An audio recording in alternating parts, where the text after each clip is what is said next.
नमस्कार, SDV news देख रहे हैं। मैं हूं आपके साथ अर्जुन खजूरिया। राज्यसभा में आज 2 बजे से ही लगातार the government of national capital territory of Delhi amendment bill 2023 या फिर यूं कहा जाए दिल्ली अध्यादेश से जुड़ा हुआ जो बिल है उस पर चर्चा हो रही है। लेकिन इसी बीच यहां पर अगर बात की जाए तो सबसे ज्यादा आज किसी को अगर निशाने पर लिया गया, जो तीर यहां पर चलाए गए वो चलाए गए सुधांशु त्रिवेदी की तरफ से। भारतीय जनता पार्टी के राज्यसभा सांसद और साथ ही साथ प्रखर प्रवक्ता। दरअसल आज शायराना अंदाज जो है वो संसद में देखने को मिल रहा है। पहले अभिषेक मनु सिंघवी कांग्रेस पार्टी की तरफ से, उन्होंने बहुत सारी शायरियां वहां पर कही। फिर कहीं ना कहीं सुधांशु त्रिवेदी भी उसी अंदाज में नजर आए और अपनी शायरी के माध्यम से जो है उन्होंने विपक्षी दलों को निशाना बनाया। आइए आपको विस्तार पूर्वक बताते हैं क्या क्या कहा गया सुधांशु त्रिवेदी की तरफ से। लेकिन उसी बीच अभी एक बड़ा अपडेट सामने आ रहा है। अरविंद केजरीवाल ने कहा है कि वो एड्रेस करेंगे ब्लैक बिल पर। कह रहे हैं आज ब्लैक बिल वाला दिन है और उस पर जैसे ही राज्यसभा की डिबेट खत्म होगी उसके बाद जो है वो उस पर एड्रेस करेंगे। ब्लैक बिल कह रहे हैं इसको, क्योंकि जानते हैं कि अब कुछ होने वाला तो है नहीं, पारित तो होकर के रहेगा। बहरहाल इंतजार है क्या क्या कहा जाएगा अरविंद केजरीवाल की तरफ से। और जो बातें यहां पर सुधांशु त्रिवेदी ने कही हैं या फिर अमित शाह जो इस बिल को लेकर कह रहे हैं, क्या उस पर भी जवाब देंगे, इसका बेसब्री से इंतजार है। बहरहाल वो तो देंगे नहीं, क्योंकि लंबे समय से इन तमाम आरोपों पर अगर बात के जो सवाल पूछे जाते हैं उस पर तो कुछ जवाब देते नहीं अरविंद केजरीवाल। बहरहाल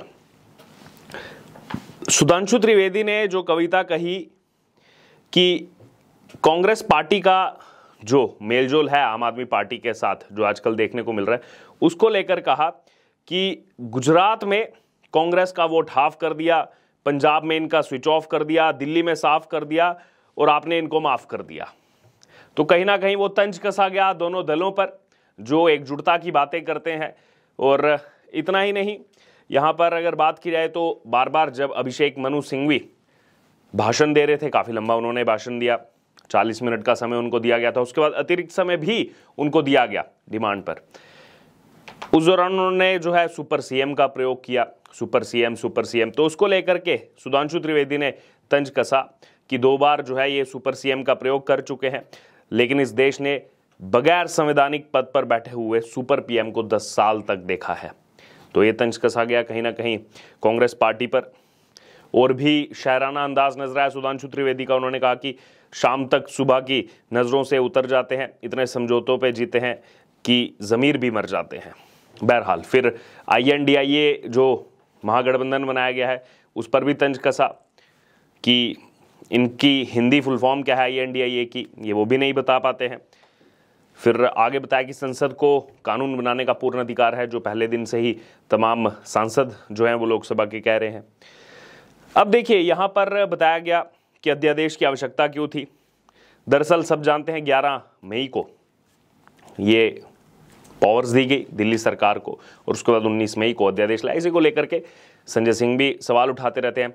लेकिन देखिए हम बार बार जो आपको बताने का प्रयास कर रहे हैं कि क्या हुआ इन 8 दिनों के अंदर, तो यहां पर सुधांशु त्रिवेदी ने भी वही बात दोहराई कि सबसे पहले इन्होंने विजिलेंस डिपार्टमेंट यानी कि सतर्कता विभाग जो है उस पर कब्जा करना चाहा।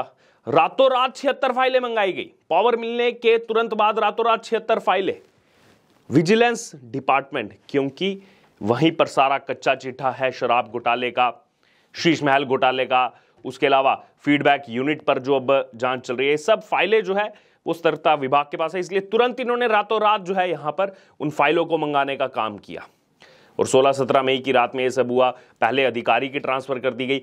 इसीलिए ये बताया सुधांशु त्रिवेदी ने, इसीलिए यहां पर केंद्र सरकार को वो अध्यादेश 1-2 दिन के अंदर लाना पड़ा, क्योंकि जिस हिसाब से देखा गया कि ये इनका जो घोटाला किया गया है ये उस पर अपना कब्जा चाहते हैं कि इस विभाग पर, विजिलेंस विभाग पर एक बार हमारा कब्जा हो जाए तो ये सच दुनिया के सामने नहीं आ पाएगा कि इसमें कौन कौन इन्वॉल्व है।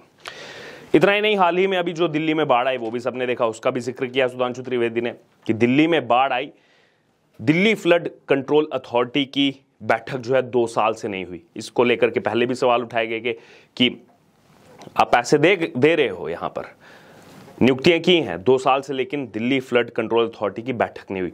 और ये जिक्र करते हुए उन्होंने कहा दिल्ली फ्लड कंट्रोल अथॉरिटी की बैठक नहीं की गई 2 साल से, लेकिन रातों रात ओवरनाइट विजिलेंस की फाइलों को सर्च किया गया। आखिरकार क्या था ऐसा, किस बात का डर था आम आदमी पार्टी को? बहरहाल फिर यहां पर ब्यूरोक्रेसी की तमाम बातें उठ रही हैं। कहा जा रहा है ब्यूरोक्रेसी को हावी किया जा रहा है। इसी को लेकर के सुधांशु त्रिवेदी ने स्पष्टता यहां पर जाहिर की कि पैरेलल ब्यूरोक्रेसी तो ये चला रहे हैं जो इतने रिश्तेदारों को बर रखा है, सभी विधायकों मंत्रियों के रिश्तेदारों को, जिनको हाल ही में यहां पर एलजी ने ऑर्डर दे करके बर्खास्त किया। 1.5 लाख रुपया महीने की उनको तनख्वाह दी जा रही है। पैरेलल ब्यूरोक्रेसी तो ये लोग चला रहे हैं। फिर आगे उन्होंने कहा करोड़ों रुपए का घोटाला किया है। मुख्य सचिव ने जो है, पहली बार ऐसा हुआ उनके विचार में कि मुख्य सचिव ने सीएम पर मैन हैंडलिंग का आरोप लगाया, अरविंद केजरीवाल पर। फिर आगे उन्होंने टेक्निकल पॉइंट बताया कि दिल्ली का जो है स्टेट कैडर नहीं है और यहाँ पर पीसीएस नहीं है, तो अगर किसी को दमनदीव जैसे मान लीजिए भेजना है यूनियन टेरिटरी में, तो क्या उसको अरविंद केजरीवाल भेजेंगे, क्या मुख्यमंत्री भेजेंगे? बहरहाल फिर एक और चीज यहां पर टेक्निकल पॉइंट सुधांशु त्रिवेदी ने रखी कि जनरल फाइनेंशियल रूल 2019 के तहत 10 करोड़ से अधिक का किसी भी प्रकार का जो व्यय है, अगर वो होता है तो मंत्री की शक्ति से बाहर होगा और एलजी के पास जाएगा।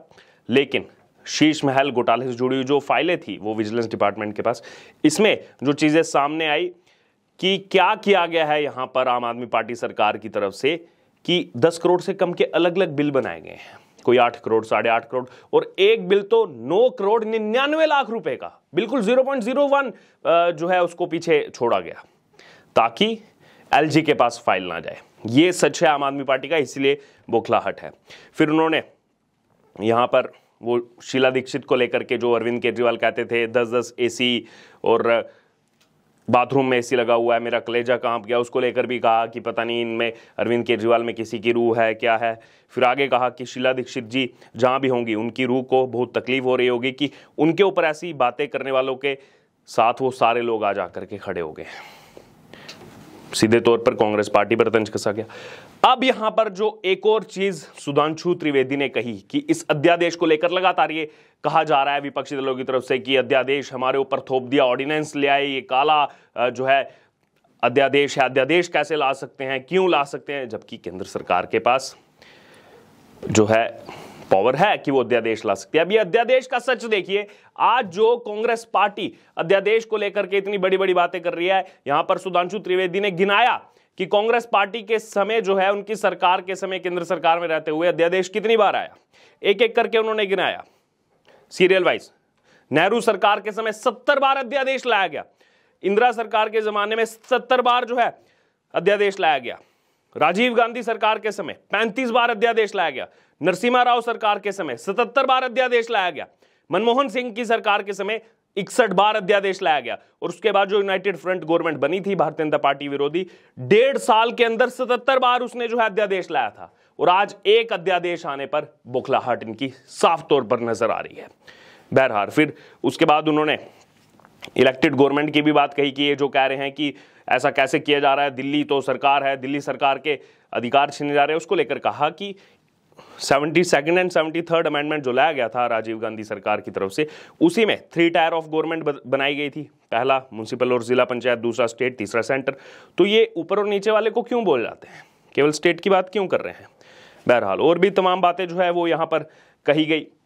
जो शीश महल में इतना खर्चा किया गया है उसको लेकर भी तमाम बातें आज सुधांशु त्रिवेदी के जो तीर यहां पर बांध से निकले वो कहीं ना कहीं नजर आए और पूरे देश भर में इसकी चर्चा हो रही है, सोशल मीडिया पर इसकी चर्चा हो रही है। अब यहां पर ये जो सवाल उठाए गए आज डॉक्टर सुधांशु त्रिवेदी की तरफ से, अब इंतजार है कि ये जो अरविंद केजरीवाल ने कहा है कि वो एड्रेस करेंगे, क्या इन सवालों का जवाब देंगे।